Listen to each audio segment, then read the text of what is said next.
یا ایسے لوگ جنہیں نزلہ زکام کثرت سے گھیرتا ہے، خواہ وہ جوان ہی کیوں نہ ہو، تو سلسل بول یعنی پیشاب کا بہت زیادہ آنا، بے قابو ہو جانا یا زیادہ مقدار میں آنا اور بار بار آنا، کنٹرول سے باہر رہنا۔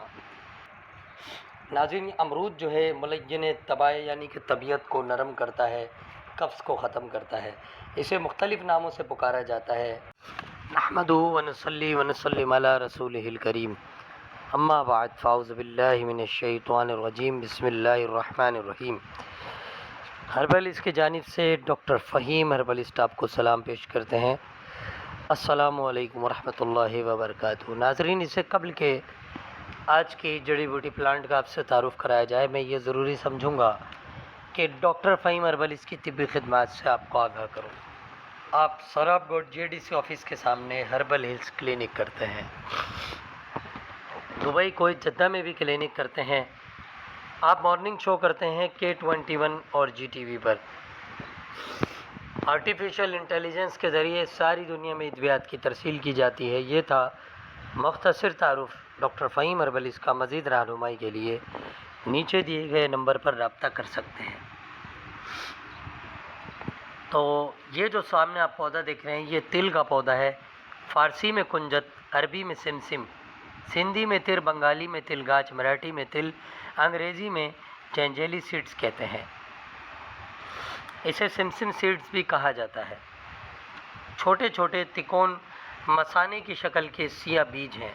اگر انہیں غور سے دیکھا جائے اور مثانے کی اناٹمی پکچر دیکھی جائے تو یہ ایک ہی طرح کے دکھتے ہیں، اسی لیے یہ مثانے کو بہت زیادہ مفید ہیں۔ جن لوگوں کو سلسل بول کی شکایت ہے، سلسل بول کی شکایت چھوٹے بچوں کو یا بڑی عمر کے لوگوں کو ہوا کرتی ہے، یا ایسے لوگ جنہیں نزلہ زکام کثرت سے گھیرتا ہے، خواہ وہ جوان ہی کیوں نہ ہو، تو سلسل بول یعنی پیشاب کا بہت زیادہ آنا، بے قابو ہو جانا یا زیادہ مقدار میں آنا اور بار بار آنا، کنٹرول سے باہر رہنا۔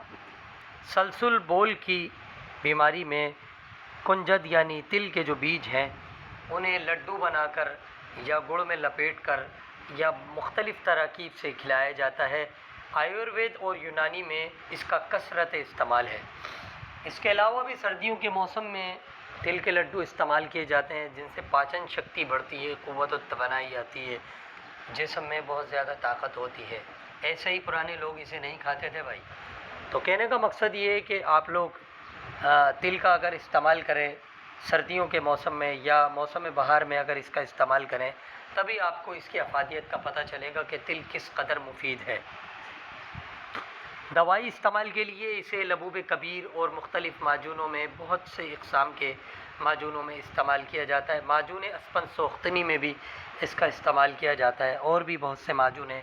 دبلے پتلے بچوں کو اگر تل کا تیل یا تل کھلائے جائیں تو وہ موٹے تازے ہو جاتے ہیں۔ تلی کا تیل دبلے پتلے بچوں کو مالش کرنے سے ان کی قوت بڑھ جاتی ہے۔